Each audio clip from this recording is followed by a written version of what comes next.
예비 선생님들 반갑습니다. 폴쌤 박대원입니다. 아, 부끄러워라. 이거 어떡하지? 남 앞에 서는 직업을 가지고 있는데도 이런 자리가 항상 어색하네요. 그래서 아무튼 굉장히 오랜만입니다. 오랜만? 저를 기억하는 선생님들이 계실 거예요. 왜냐하면 제가 대입 강의를 했었거든요. 그래서 대입 준비할 때 또 전공을 선택하는데 제가 조금 영향을 미쳤다라고 말씀해 주신 선생님들도 계세요. 그래서 제가 오랜만이라고 인사를 드렸고요. 그리고 사실은 잠시 임용 강의도 했었어요. 예, 근데 제가 EBS 출연하는 바람에 제가 도망갔거든요. 그래서 외도를 한 거죠. 저 오해하지 마시고 저 결혼 안 했어요. 그래서 솔직히 왜 갔냐면 이유는 뭐 거짓말하면 안 되죠. 예, 돈 벌려고 갔고, 그 다음에 그럼 돈 많이 벌었냐 궁금하죠. 조금. 근데 왜 돌아왔을까요? 예, 여러 가지가 이유가 있는데요. 사실 지난 몇 년간 제가 진짜 전혀 행복하지 않았습니다. 그래서 그 중에 제일 아마 저를 계속 따라다닐 그 사건인데, 그 지리 전공자들에게도 좀 안타까운 사건이었죠. 우리 세계지리에서 2014년도에 그 수능 문제가 하나 오류가 나가지고 제가 미련하게도 또 그 학생들 구제하겠다고 강의 팽개치고 시작을 했습니다. 그래서 결국 뭐 다행히 이기긴 했는데, 근데 저한테는 그게 너무 후유증이 그게 컸습니다. 그러니까 동료였던 어떤 친구들을 적으로 돌리게 된 같은 전공자들이 그런 일이 있었고요. 그 다음에 또 말도 안 되지만 사실 외압도 있었어요. 요즘 같은 세상에. 근데 있었어요. 아마 그럴 거라고 생각하고 요즘 뭐 블랙리스트 뭐 나오잖아요. 그렇죠? 그런 것도 있었고. 그 다음에 또 제일 중요한 사건은 결혼을 하려고 했었거든요. 근데 그 사랑하는 사람이 저를 버리고 이렇게 갔습니다. 그러니까 그렇잖아. 남편 될 사람이 그렇게 오지랖 떨고 다니는데 그 누가 좋겠어. 그래서 진짜로 안 살고 싶었어요. 정말. 그래갖고 잠시 안 좋은 생각을 제가 했었거든요. 예. 그런데 그러다 보니까 제가 좀 빚이 있더라고요. 그래서 어떤 빚이냐면 제가 일단은 어쨌든 제가 지리 덕택에 먹고 살았잖아요. 그리고 또 과분한 사랑도 받은 거 저도 인정합니다. 그리고 또 하나가 이제 제가 좋아하는 분이 있는데 여자가 아니에요. 여러분 체게바라라는 사람 알죠? 그 체게바라 아주 정말 불꽃같이 살다가 가신 분이죠. 그분의 아주 명언, 짧은 명언이 있습니다. 스페인어인데 아스탈라 빅토리아 시엠프레, 무슨 뜻이냐면 번역하면 언제까지나 승리할 때까지. 그 다음 말은 그래 열정적으로 살아라 이거죠. 그래서 제가 스스로 돌이켜 봤습니다. 그러니까 내가 정말 단 하루라도 최선을 다해서 산 날, 열정적으로 산 날이 있을까? 그런 생각을 해봤더니 스스로에게 자신이 없더라고요. 그래서 그러면 단 하루라도 정말 체게바라처럼 한번 살아보자. 그래서 그리고 또 제가 빚이 있다 그랬잖아요. 그 빚을 위로는 갚을 수가 없거든요. 그러면 후배님들한테 돌려드리는 게 일부라도, 다는 안 되겠지만 일부라도 돌려드리는 게 제 마음도 되게 편해지는 그런 길. 그러니까 또 의욕이 생기더라고요. 그래서 제가 이렇게 부끄럽지만 선생님들 앞에 섰습니다. 지금 또 도망가면 어떡할 거예요? 절대 안 도망갈게요. 이번에는 제가 죽는 날까지 여러분이 저를 싫어해도요, 저 은퇴 안 할 거예요. 그래서 죽는 날까지 임용 강의 할 테니까 좋게 봐주시고요. 그래서 지금 제가 여러분께 일종의 제 강의를 시작하는 그런 시점에서 다짐을 제가 하는 시간으로 그렇게 봐주세요. 자, 그러면 제가 이제 일단은 강의 소개를 좀 해야 될 거 아닙니까? 그래서 여기 보면 이제 The Right Person이라고 이렇게 돼 있는데, 저게 이제 제가 강좌 타이틀을 많이 고민을 했어요. 그래서 오만 또 유치한 거 다 생각해 봤는데, 그 유치한 거는 우리 얘기하지 말자고. 왜냐하면 질이 들어가면 다 유치해지는 거 알죠? 그래서 저렇게 한 이유는, 제가, 선생님들도 영화 좋아하실지 모르는데, 저 굉장히 영화 광이거든요. 그래서 이 원스라는 영화를 떠올렸어요. 거기 보면 이제 이 부분이 나오는데, 그러니까 요거는요, 출산 요런 뜻은 아니에요. 우파란 뜻 아니고요. 그 다음에 제가 오른쪽에 서 있긴 한데 오른쪽에 있는 사람 이런 뜻도 아닙니다. 그래서 영화 아일랜드를 배경으로 한 영화죠, 그렇죠? 참 좋은 영화인데 저 아일랜드도 좋아해서 아일랜드 2번이나 갔던 그런 나라입니다. 그러니까 여기 보면 잘 안 보이실 텐데, 자, 요 부분 제가 확대 한번 해볼게요. 그럼 이렇게 되어 있어요. 그래서 번역을 하면 일생 동안, 그쵸? 그러니까 일생 동안 그 말 없구나. 자, 당신 몇 번이나 찾았습니까? 만나봤습니까? 이런 뜻이죠. The right person. 그래서 뭐라고 해석해야 돼요? 예, 이게 바로 이제 대답이 이거거든요. once. 한 번 봤다 이거야. 그래서 요거는 무슨 뜻인가요? 이상형이란 뜻이에요, 이게. 그래서 예, 제가 어떻게 감히 이상형이 되겠습니까? 결혼도 못한다니 사랑하는 사람 다 버리고 가는데. 그래서 다른 건 모르겠는데 제가 정말 어떻게 보면 인생 정말 잘 산 것 같지는 않아요. 그런데 공부만 따진다면 그래도 그렇게 부끄럽지 않을 것 같습니다. 그래서 공부에 대해서는 제가 선생님들의 좀 이상형이 되고 싶다. 꼭 이상형이라는 뜻은 아니지만 그래서 저의 바람을 이렇게 한번 강좌 타이틀로 정해볼까 합니다. 그래서 더 라이프 퍼슨의 임용질이 이렇게 만들었어요. 그래서 공부 이상형도 되고요. 직역을 하면 바로 그 사람 이런 뜻도 되죠. 그렇죠? 그러니까 임용은 나랑 하자고 그런 뜻이에요. 그리고 또 라이시 무슨 뜻도 있어요. 바르다, 옳다 이런 뜻도 있으니까 제가 공부에서만큼은 바른 사람, 옳은 사람 항상 정확하게 가르쳐드리고 그 다음에 좋은 방법, 좋은 방식으로 도움을 드리고자 해서 이렇게 강좌 타이틀을 이렇게 정했습니다. 네, 됐죠? 그럼 이제 여기에 대한 해석은 다 끝났어요. 자, 그럼 이제 뭘 해야 되냐면 이제 강좌 소개를 해야 되는데, 자, 이거예요. 제가 뭐 조금은 그래도 아는 학생들이 있다, 아는 선생님들이 있다 하더라도, 그렇잖아요. 널 뭘 믿고 그러면은, 우리가 공부를 하겠냐 이거지. 그래서 일단은 제가 3, 4월은 무료 강의를 이렇게 계획을 했습니다. 그래서 첫 번째가 뭐냐면은 이제 문화지역지리라고 이렇게 붙이긴 했는데 계통지리에서 말하는 문화지리는 아니에요. 그래서 사실 지역지리에 더 가깝고요. 그 다음에 본질로 말하면 지적 상식에 해당이 되겠죠. 그 지적 상식인데 이게 아주 사소한 내용입니다. 그렇죠? 그러니까 사소한 내용인데 그렇다고 해서 이게 또 안 중요하다라고 볼 수는 없는 것 같아요. 올해 같은 경우에는 이런 사소한 내용이 보니까 8점이더라고요. 기입형 문제들 사소한 것들이 있죠. 그래서 최소 아무리 시험이 요게 안 나온다 해도 최소 제가 다 확인해 봤더니 최소 2점은 있더라고요. 보통 근데 2점보다는 좀 많아. 한 4점에서 8점 정도. 올해는 좀 많은 것 같고요. 그러니까 한 4점 정도는 되는 것 같습니다. 그래서 요 사소한 강의를 제가 해드릴 건데, 그러니까 이거는 일단은 선생님들이 계통지리학 중심으로 공부를 하시잖아요. 당연히 중요하죠. 근데 그걸로는 커버가 안 되는 부분들이 있어요. 그러면은 스스로 학습하셔야 되는데, 막상 하자니 막연하고 또 어떻게 해야 될지도 모르겠고, 그 다음에 이런 부분은 사실 조금은 경험이 필요하거든요. 그래서 제가 맨날 29살에 그러긴 하는데, 사실 그거보다는 더 먹었어요. 그래서 짬은 제가 조금 있잖아요. 선생님들보다. 그래서 아마 그래도 좀 도움을 드릴 수 있을 것 같아요. 그래서 사소한 내용이지만 결코 아주 사소하지는 않을 거다라고. 그리고 무료 강의라고 해서 완전 싸구려 그런 강의는 아닐 거다라고 자부하거든요. 그래서 이거를 먼저 보시고, 그리고 그래도 너하고 그래도 공부하는 거 괜찮다. 저한테 조금 배울 게 뭐라도 있다라고 생각하시면 저하고 함께 공부를 해보시고 그 다음에 아니다 싶으면 내치시면 되죠. 지금 또 마음 급하시는 선생님들도 얼마나 많아서 마음 너무 급하면 이거 안 해주세요. 근데 사실은 공부가 어느 정도 되신 선생님들도 좋다라고 생각이 들어요. 마지막 그 활용점정, 그러니까 한 80점이 합격선이라고 한다면 저는 그 정도는 되는데 우리 2점, 4점 이거 소중히 볼 거 아니죠. 그러니까 세상에 보통 이거 이런 건 뭐 틀려도 돼 이렇게 얘기할 수 있지만 세상에 틀려도 되는 게 어디 있겠습니까? 그렇죠? 그래서 그런 부분을 최소한 요 강의를 통해서 이렇게 약속드리게 선생님들의 제가 2점을 잃어버린 2점을 찾아드리겠습니다. 그러면 무료 강의고 막 10강, 한 8강에서 10강 지금 제가 생각하고 있거든요. 그러면 시간으로 딱 10시간인데 10시간에 2점하고 바꾸실 의도 있죠? 그러니까 그렇잖아. 그러니까 좋은 뜻으로 얘기를 한 거예요. 그러면 한번 저하고 같이 해보세요. 네. 자, 그리고요. 또 하나가 이제 경험적 기호야. 그러니까 이거야.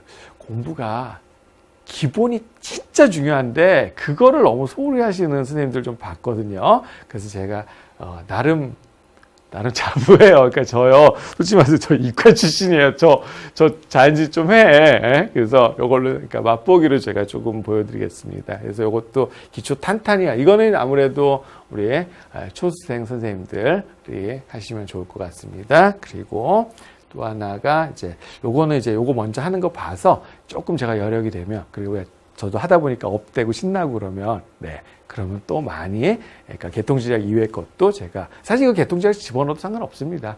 근데 이런 것들도 일종의 서비스 차원에서 제가 해드리겠다라는 그런 안내를 드렸습니다. 그래서 일단 3, 4 무료 강의 이렇게 한번 저하고 공부해 보시고 그리고 만약에 좀 그래도 저 친구가 공부할 만하다 그러면은 그때 저하고 시작하시면 될 것 같고요. 네. 요거는 이제 뭐냐면요.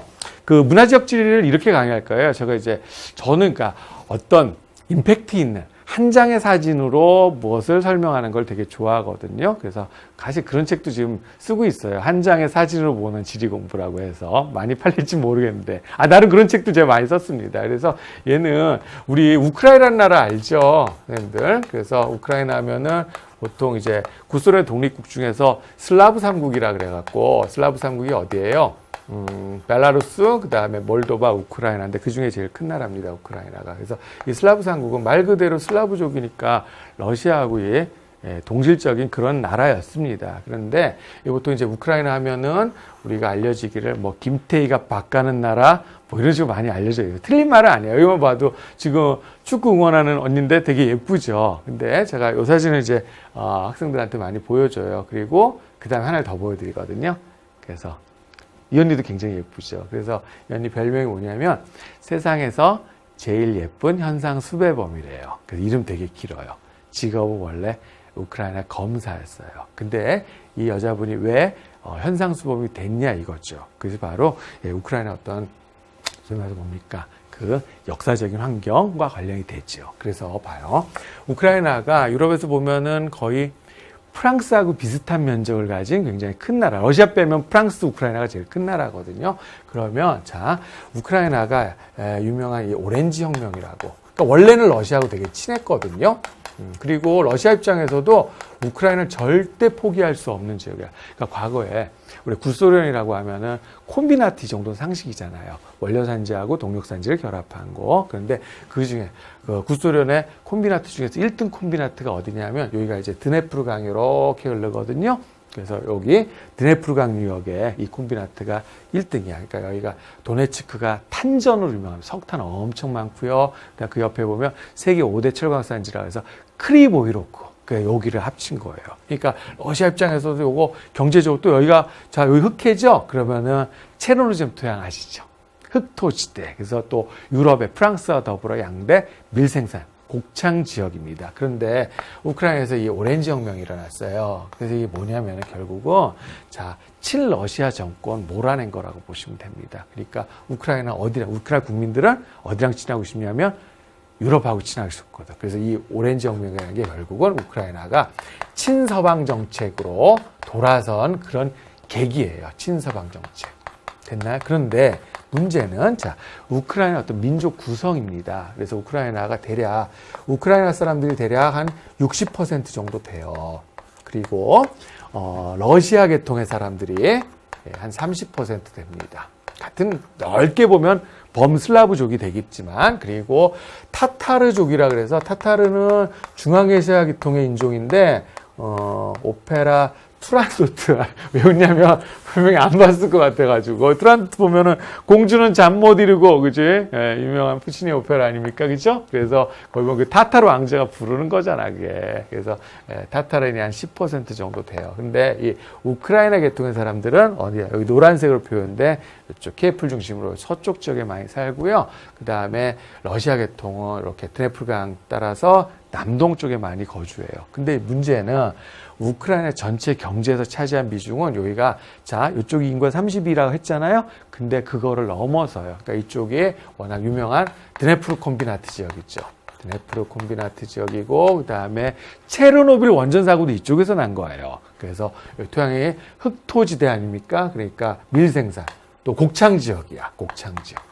그러니까 경제적으로 봤을 때 굉장히 핵심이 됩니다. 그러니까 러시아는 이거를 포기할 수가 없는 상태예요. 그래서 아까 그 여자 검사분이 여기 이제 크림공화국이에요. 여기는 크림공화국. 친러시아 쪽이야. 여기에 일종의 우리나라 치면은 검사장급인데 검찰총장이래 이쪽에서는. 그래서 그것까지 지낸 사람입니다. 그러니까 저 여자분은 우크라이나 친서방 정책에 반기를 들었어요. 그래서 우크라이나 정부에서 어떻게 한 거야? 지명수배를 내린 거죠. 그래서 지금은 그 푸틴 형이 너 거기서 위험하다 그래갖고 지금 러시아로 불러들여가지고 러시아의 국회의원을 지금 하고 어떻게 보면 세계에서 또 제일 예쁜 국회의원 되겠네. 그렇죠? 네, 그런 겁니다. 그러니까 결국 제가 이 얘기를 했지만 자, 그 사진 한 장으로도 결국은 이게 지금 얘기하는 거 왜 하는지 알죠? 이거 기출이에요, 이거. 사실 저는 수능용 학생들 대상으로 강의를 한 건데, 네.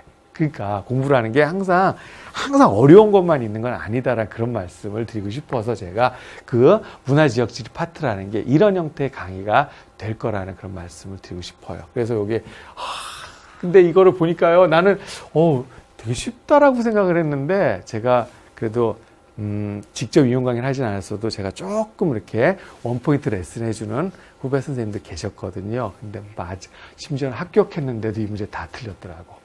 이거를 못 써갖고. 그래서 자, 저기는요, 그러니까 이거야. 이게 보니까 지리를 못하는 게 아니라 역사를 못하는 거야, 이게. 그래서 나이팅게일 혹시 들어보셨습니까?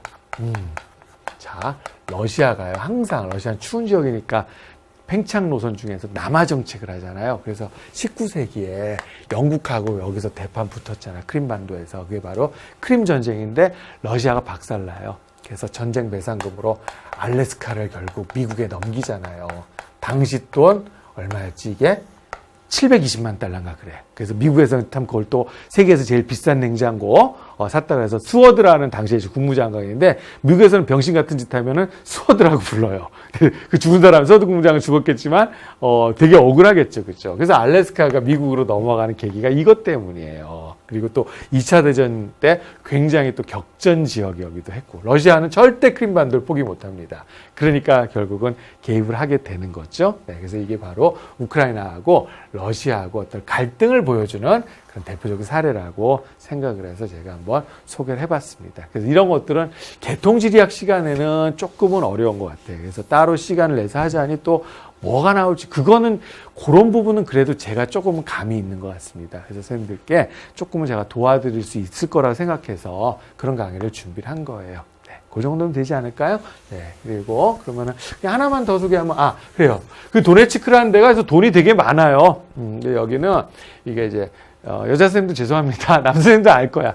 지금 현재 유럽에서 지금 제일 축구 잘하고 돈 많은 팀이거든요. 영국 팀인데 샤흐타르 도네츠크라 해서 오히려 그 팀을 막 꼈기도 하잖아요. 그치? 예, 러시아 석유 재벌, 그 다음에 석탄 재벌, 또 철강 재벌들이 만든 그런 팀이라고 생각하시면 되겠습니다. 자, 한 김에 하나만 더 소개하면 저것도요. 사진으로 보는, 그러니까 이건 뭐냐면 이 두 선수가 벨기에 국가대표 축구 선수거든요. 그래서 남자 선생님들은 잘 아세요. 아자르라 그래, 아자르. 여기는 되게 제일 좋아하는 선수인데 덕배라 그러거든요.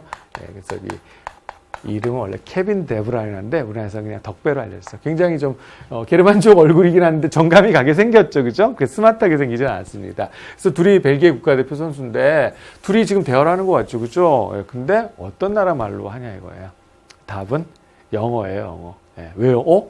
벨기에인데 영어 공용 아니죠, 그죠? 그러니까 왜 그러냐면요, 자, 벨기에가 영토는 작은데 위쪽 지역과 아래쪽 지역 간에 어떤 언어 갈등이 있습니다. 그래서 아까 말씀드린 그 데브라이너라는 덕배라는 선수는 겐트 지방 출신이에요. 그래서 조 지역을 플랑드르 지방, 플란다스라고 해도 상관없습니다. 파트라슈.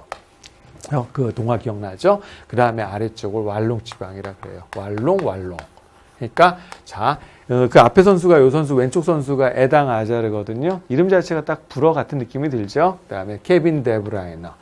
네덜란드 말. 그래서 벨기에는 두 언어 간에 실제로 벨기에를 가보신 선생님들 알 거야. 벨기에는 언어 걱정할 필요가 없습니다. 그냥 영어로 이쪽 애들도요 그냥 영어 잘하고 이쪽 애들도 영어. 그러니까 여기 사람들은 여기 이 언어는 몰라. 근데 영어는 잘해.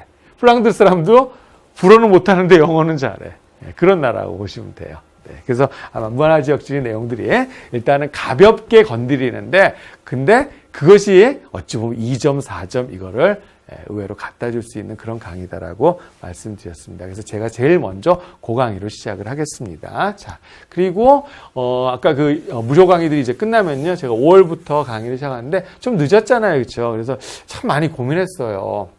그래서 정말 마음이 급하신 선생님들은 안 오셔도 괜찮고요. 그래서 이거를 기본 및 심화라고 한 이유는 뭐냐면 저는 기본 강의라고 하는데 그게 항상 어렵다는 제가 사실은요 생긴 거가 되게 마초같이 생겼죠. 근데 저 안 그래요. 저 되게 엘레강스예요. 진짜로. 저는요 술도 안 먹고요. 그다음에 심지어 고기도 안 먹어요. 살은 이거 유전자 때문에 그런 거예요. 오해하지 마세요. 진짜. 그래서 절대로 내가 그렇다고 생각을 못 했는데 저를 이렇게 평가해 주시는 분들 아무튼 대부분이 저보고 꼼꼼하다 그러시더라고. 그래서 그게 기본 강의다라고 하더라도 상당히 꼼꼼하기 때문에 아마 저절로 그게 심화가 되지 않을까 그런 생각이 들었어요. 그래서 제가 그냥 기본 및 심화 강의라고 했고요. 그 다음에 자, 안타까운 게 이거죠. 우리 지형학 굉장히 중요한데 지형학만 하시는 선생님들이 좀 있더라고요. 그러니까 공부하기 편해서 그래 그게. 왜냐하면 다른 거랑 연관이 잘 안 되거든요. 근데 인문지리는요. 경제지리가 도시지리도 되고 도시지리가 인구지리도 되고 이렇게 다 연결이 되잖아요. 그러니까 저는 자 솔직히 말해서 제가 아까 이과 출신이라는 거 제가 커밍아웃 했죠. 저 요거 좀 해요. 근데 나는 이거를 선생님들이 더 많이 하셨으면 좋겠어요. 올해 보니까 지형학은 11점밖에 안 되대. 근데 뭐 경제지리나 아니면 도시지리 그만큼밖에 안 되더라고. 그러니까 하나 경제지리 하나랑 지형학이랑 비슷해. 그 다음에 도시지리 하나랑 실제 출제 비중은 지형학이랑 비슷해요. 그러면 어디에다 시간을 더 투자해야 돼요? 당연히 인문지리가 되겠죠. 그래서 제가 아마 여기까지가 아마 거의 제 생각에는 8주 정도는 될 것 같습니다. 요 8주 하고 그 다음에 제가 한 요거 6주, 그 다음에 요건 한 2주 정도 이렇게 진행하면 되지 않을까 그런 생각이 들어요. 사실 요건 좀 더 늘리고 싶습니다. 근데 또 시간도 있으니까 가급적으로 보강이라도 해서 조금 아마 요거보다는 조금 더 해드릴 거예요. 그래서 제가 원래는 토요일 날로 생각을 했는데 저는 토요일 날 좀 편하긴 한데 근데 그 병문각 측하고 이렇게 협의를 봤더니 일요일 날 이렇게 하래요. 그래서 이렇게 하고 잠시 점심시간, 지금 휴식시간 드리고요. 이렇게 이어서 이렇게 하는 식으로. 그래서 16주 완성. 그러면 제가 볼 때는, 이렇게 어떤 난이도 면에서는 크게 문제 있지는 않을 것 같습니다. 그래서 그 뒤에, 자, 이것도요, 전제조건에 깔려있죠. 3, 4월 제가 무료 강의했는데, 수강생 한 명도 안 오면, 그러면 어떡하지? 큰일인데. 네, 그럼 못하는 거고요. 한 명이라도 계시면, 알았어요. 개강 한 명이라도 오시면 제가 개강할게요. 네, 그리고 하고, 그 다음에 어차피 제가 수강생이 많을 것 같지는 않고, 저는 절대로 급하게 생각해요. 선생님들은 마음이 급하시겠지만 저는 그렇게 생각하면 안 돼요. 그럼 같이 급해지잖아요. 그래서 9월부터는 이제 문제풀이하고, 그 다음에 좀 더 그의 어떤 학문에도 보면 트렌드가 있더라고요. 그래서 그 트렌드에 해당되는 것들을 좀 섹션 보충 강의 이렇게 할게요. 그래서 제가 스터디 그룹을 한 팀 정도 제가 선발하고자 해요. 그래서 요건 스터디 그룹은 저희 스터디 그룹 지도를 해서 돈을 받지 않을 겁니다. 그냥 그거는 선배로서 제가 원포인트 레슨들을 자꾸 할게요. 그래서 스터디 그룹 저는 정말 좋다라고 찬성하는 쪽이거든요. 그래서 그렇게 하고 좀 첨삭 지도를 해드리면 어느 정도 좀 성과가 나오지 않을까. 그래서 또 시험이 끝난 이후에 사실 저는 요거 좀 자신 있어요. 요거 어떻게 보면은 아슬아슬하게 붙어도 제가 그런 거잖아. 좋은 성적을 붙으면 요거 좀 못해도 그 점수 안고 가니까 될 수 있는데 조금 아슬아슬하게 커트라인에 걸리신 선생님을 제가 한번 제 의욕 커트라인에 걸린 선생님을 확 2차로 뒤집어 버리겠다. 그런 의욕을 가지고 있거든요. 네, 그래서 한번 만약에 커트라인 걸리신 선생님 한번 오세요. 네, 그럼 제가 한번 어차피 쉽지 않잖아. 커트라인 걸리면 그렇지. 그러면 제가 한번 뒤집어 보겠습니다. 자, 이렇게 해서 강의 계획 제가 안내를 해드렸습니다. 자, 그러면 이제 요거는 뭐냐면은 이거잖아. 우리가 아무리 시험 꼭 붙는 게 중요하지만 근데 세상에 다 어떻게 그것만 해요. 그렇죠? 그래서 그냥 선생님들께 제가 좋아하는 책들인데 좀 추천을 드리고 싶은데 안 읽으실 거죠. 그래서 어떻게 할 거냐면 안 읽어 뻔하단 말이야. 그러면 이거 말고도 제가 수업 시간 영화 얘기도 많이 할 거야. 그러면 봐요. 그게 엉뚱한 영화들이 아니에요. 다 공부랑 관련된 영화거든요. 그런 것들 제가 압축을 해가지고 이런 것들도 압축을 해서 별도의 이런 것들을 뭐 30분이다 아니 몰아서 책 몇 권.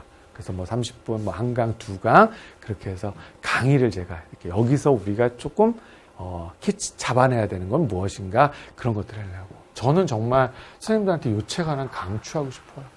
보면은 통달하지 못해서, 그러니까 공부는 많이 했는데 학습량은 많은데 어떤 거에 통달하지 못해가지고 계속 어려운 거야. 어디가? 경제지리. 그치? 경제지리 어려운 선생님들 한번 요거 한번 꼭 읽어보셨으면 좋겠습니다. 이렇게 얘기하면 우리 합의가요. 마치 무슨 포스트 모더니스트 같이 보이시죠? 합의 아니야. 저거 포스트 모더니스트 깐 거야, 저거. 네, 그래서 한번 이런 것들 제가 해드리겠다라고 이렇게 약속을 드리겠습니다. 그래도 최소한 한 명이라도 수강생이 있어야지 그렇게 할 수 있지 않을까요? 그렇죠? 네, 그러면은 제 강의 계획하고 저희 각오는 이제 다 말씀드렸고요. 네, 그래서 얘는 누구냐면 지금 현재 제가 제일 사랑하는 사람은 아니고요. 근데 사실 저 고양이 집사거든요. 그리고 밤에 그 길고양이들 밥 주러 이렇게 돌아다니고 그래요. 캣데디라고 해서. 그래서 우리 집 말이라고 하는 남자예요. 근데 저는 성역할을 파괴하고 싶어 하는 사람입니다. 네, 그래서 말이지만 여자 고양인데 제일 사랑하는 지금 존재입니다. 그래서 다른 걸 걸 수가 없잖아, 혼자 사니까. 그러니까 제가 이 마리의 이름을 걸고 선생님들께 정말 충실한 강의, 그리고 절대로 교만하지 않고요, 잘난 척하지 않고요, 항상 겸손하게 그리고 열심히 강의하겠다라고 이렇게 약속을 드리겠습니다. 네, 그러면 제 선생님들께 인사하고 그 다음에 강의 계획 말씀드렸고요. 그 다음에 요거는 죄송합니다. 그냥 제 연락처인데요. 어차피 저는 혼자 살아서 새벽 2시에 걸건 3시에 걸건 괜찮아요. 그래서 주저하지 마시고, 왜 알려드리냐면 뭐 전화해서 뭐 물어봐요 그럼? 그죠? 그러니까 수업에 선생님 어떤 것이 제가 좀 부족한데 이런 부분을 좀 반영해 주셨으면 좋겠습니다라는 그런 것들을 저한테 제공해 주시면 거기서 또 제가 영감을 받아서 강의 기획하는데 도움이 될 것 같습니다. 이왕이면 선생님들한테 도움이 되는 그런 강의를 해야지, 내가 잘한다, 난 이 부분 자신 있다, 나 이거만 막 늘려서 하고 그 다음에 난 여기는 약하니까 확 넘어가고 그러면 안 되는 거잖아요. 그쵸? 그러니까 선생님들께 꼭 필요한 강의를 해드리고 싶어서, 그리고 또 무료 강의가 이런 거 있는데 어떤 부분도 좀 무료 강의로 했으면 좋겠다 그런 의견 제공하시면 무료 강의는 5월 이후에도 또 계속 될 거예요. 그쵸? 왜냐하면은 그거는 그냥 제가 스튜디오에서 따로 촬영을 할 거거든요. 네, 그래서 현장에서는 주로 개통지리학 위주로 강의를 하겠지만 다른 섹션 강의들은 또 스튜디오에서 혼자 할 수 있으니까 그런 의견들 저한테 주시라고 제가 번호를 공개합니다. 그래서 주저하지 마시고요. 부끄러워하실 필요도 없고, 그 다음에 그냥 저를 조교처럼 부려먹으세요. 네, 저 그거 하려고 여러분 앞에 선 거니까요. 네, 이렇게 해서 제 소개하고 강의 안내 다 한 것 같습니다. 그러면은 이제 하나 더 있어요. 뭐냐면 학습법과 관련된 거 제가 좀 이따가 선생님들께 말씀드리고 싶거든요. 그래서 그거는 이거 제가 좀 공부 방법에 있어서 좀 안타까운 그런 걸 몇 번 봤어요. 그래서 이거는 제 강의를 수강하지 않더라도 꼭 한번 보시고 나머지 임용기간에 선생님들이 공부하는데 계획 세우시라고 그런 의미에서 준비를 했습니다. 아무튼 이만 물러가겠고요. 그러면 이제 문화지역지부터, 그래서 첫 번째 시간, 그 시간에 여러분들 다시 찾아뵙겠습니다. 고맙습니다.